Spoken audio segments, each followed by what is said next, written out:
Can you view a private Instagram account? Let's get started. So according to Google or the AI, Gemini, no, you cannot directly view a private Instagram account unless you have been approved as a follower.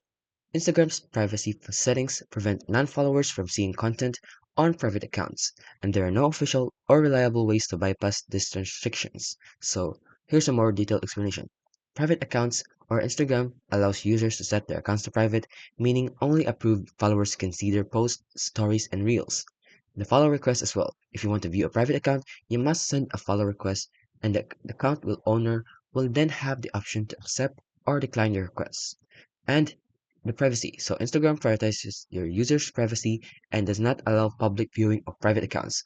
Although there may be some websites that says they can view private accounts, you need to be cautious of them or the website itself or the apps that claim to offer private account access, as they may be phishing scams designed to steal your information or spread malware and virus into your devices. So make sure to be cautious of those scams or potential scams because there are no possible ways to view private accounts on Instagram.